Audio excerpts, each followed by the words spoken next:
Бұл бөлімде тауарларды есептен шығаруды үйренеміз.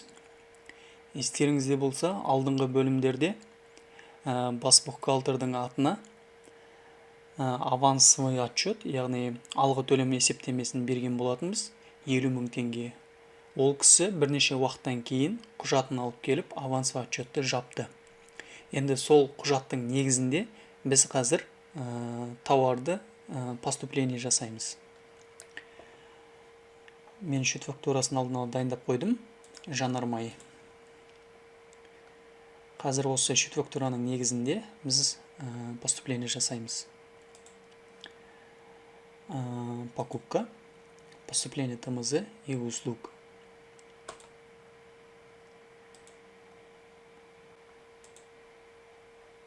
Поступление, товары, накладная.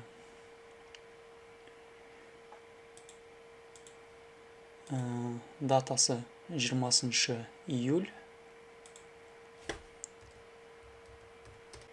Контрагент енгізіліп қойылған, жанармай, ТО. Бензин.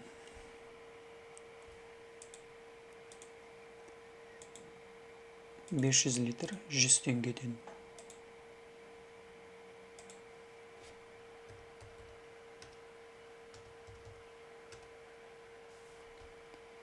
Без НДС.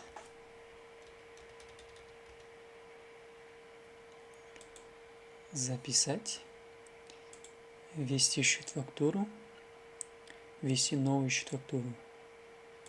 Датасын енгіземіз. Датасы бізде 151.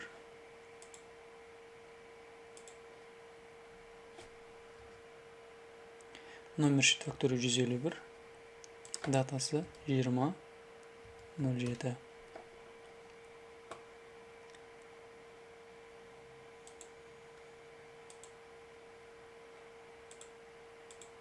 Открыть. Тексереміз, барлығы дұрыс. Провести.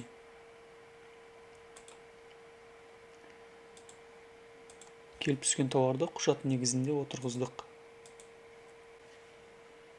Біздің компаниямыз жеткізу қызметімен айналысады. Біздің меншігімізде бір автокөлік бар. Ол автокөлігіміз үшін тасол және мотор майын сатып алдық. Контрагент бізде автобөлшек ТО.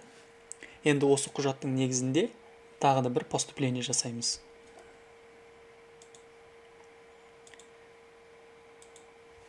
Алдыңғы операцияны көшіріп алып, соны өзгертсек болады. F9. Контрагент бізде жаңадан контрагент болады. Жаңадан енгіземіз. Бұл бізде ТО автобөлшек. Көшіріп аламыз. Ctrl-C. Создать автобөлшек. Полное наименование. Естеріңізде болса, мұнда қысқартып жазсақ болады. Автобөлшек ТО. Мұнда толық атауы. Бенің көшіріп алуымыз керек.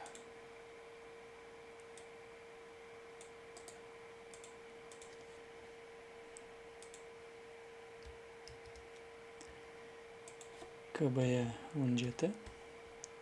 Записать. Банктік реквизиттері АТФ банк. Номер счета.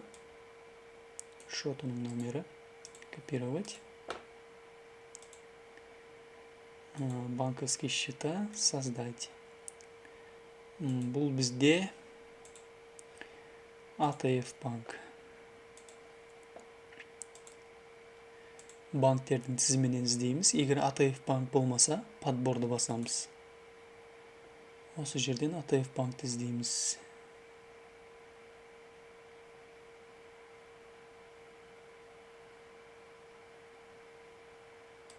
Мінекей. Записать, закрыть. Жабамыз.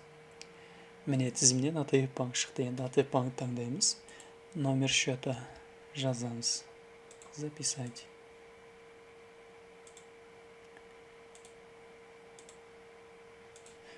Таңдаймыз. Деректердің бәрін енгіздік. Записать. Автобөлшек. Контрагентті таңдаймыз. Біздің саудамыз болған күн 30 шілде, номер 84. 30 шілде. Записать, ввести счет фактуру. 84, 30 шілде. Регистрировать. Открыть документ. Барлығын тексереміз. Дұрыс.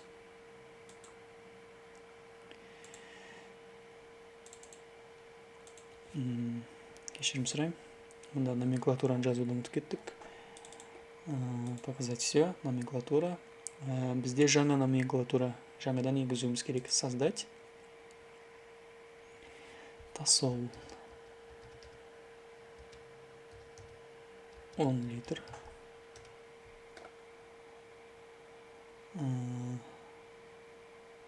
Бұл бізде единица измерения литр болады. Без НДС болады. Записать, закрыть. Тосолды таңдаймыз. Тосол бізде 10 литр. Бағасы 1000 теңгеден.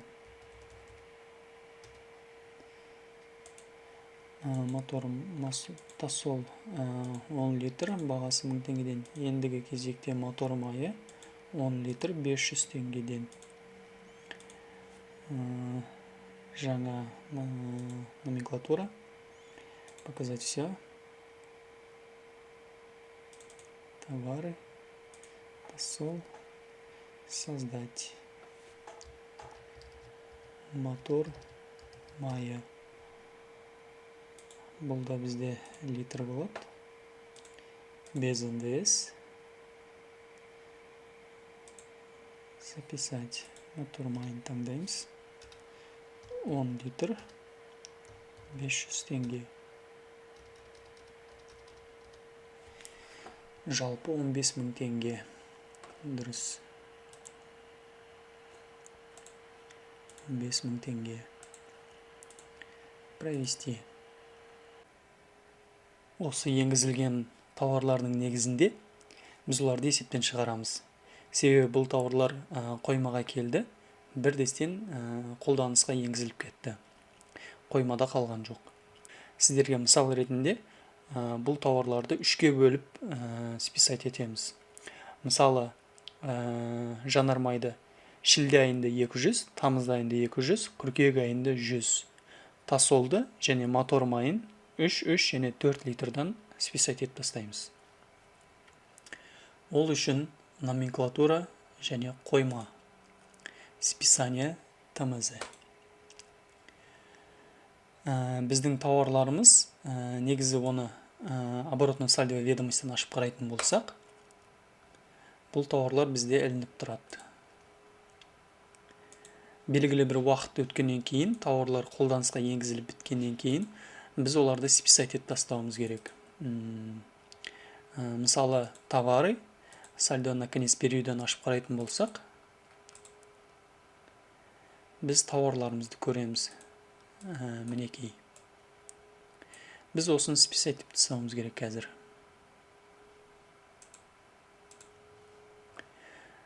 Списание ТМЗ-ні аштық. Создать. Алғашқы ай 31.07. Добавить. Бензин. Алғашқы айда 200 литр. 71. Прочие затраты. Мына жерде затратыды арнайы жазсақ болады. ГСМ деп әр топқа, группаға бөліп жазып отырсақ болады.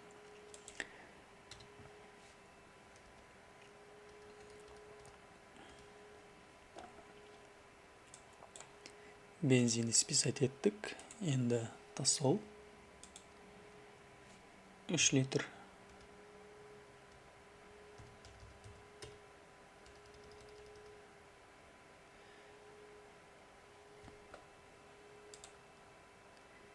Енді мотор майы 3 литр.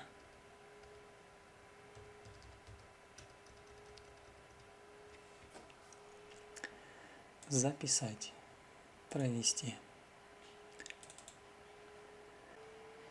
Мінекей тауарларды қазір ғана списать еттік. Енді бұны біз принтерден басып шығарып, тігіп қоюымыз керек. Жауапты тұлғалардың қолын қойдырып, тігіп қоямыз.